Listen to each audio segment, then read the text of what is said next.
রাজধানীর উত্তরায় রিকশা চালককে মারধর করে হত্যার গুজব ছড়িয়ে শপিং মলে ভাঙচুর চালানো হয় বলে জানালেন অতিরিক্ত পুলিশ কমিশনার। হত্যার কোনো ঘটনা হয়নি জানান ভবনের নিরাপত্তা কর্মীরা। তবে শুধু রিকশা চালকের গায়ে হাত তোলা হয়েছে বলে স্বীকার করেন তিনি। বিস্তারিত থাকছে প্রতিবেদনে।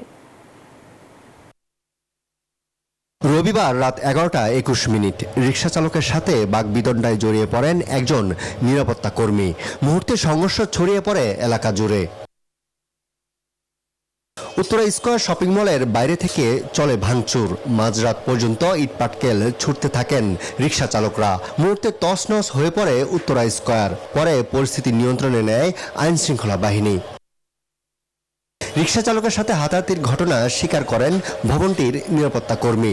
বলেন, রিকশা চালক পরিচয়ে মার্কেটে ভাঙচুর চালানো হয়েছে। মিথ্যা গুজব ছড়ায়া যে মেরে ফেলা হয়েছে, এই করা হয়েছে, সম্পূর্ণ স্যার বিল্ডিংটা দেখেন কি করছে আমাদের মার্কেটে। সোমবার ঘটনাস্থল পরিদর্শনে যান পুলিশের অতিরিক্ত কমিশনার। বলেন, রিকশা চালককে মারধর করে হত্যার ঘটনাটি গুজব। সব মশার বিরুদ্ধে সুরক্ষা দিতে এলো বসুন্ধরা এক্সট্রিম অ্যারোসল। মশার বিরুদ্ধে এক্সট্রিম সুরক্ষা। এখন পর্যন্ত হত্যা বা গুম কোনো অভিযোগ পাওয়া যায়নি। কে মারা গেছে বা কে আহত হয়েছে এরকম পার্টিকুলার কারো নাম, ঠিকানা, তার বাড়ি কোথায় এখনো কেউ দিতে পারে নাই। এটা জাস্ট গুজবের উপর এই কাজটা করে। প্রাথমিক পর্যায়ে যে রিক্সাওয়ালার গায়ে হাত দিছে, এইটা একটা সেন্টিমেন্ট। রিক্সাওয়ালা মাইনরিটি গ্রুপ ওরা নিজেরা ইউনাইটেড হয়েছে।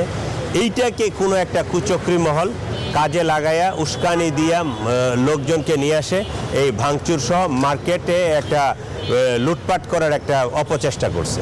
ভবন কর্তৃপক্ষ জানায়, এখন পর্যন্ত ভবনের ব্যাপক ক্ষয়ক্ষতি হচ্ছে। বন্ধ রয়েছে স্বাভাবিক কার্যক্রম। আরিফুল ইসলাম, নিউজ 24, ঢাকা।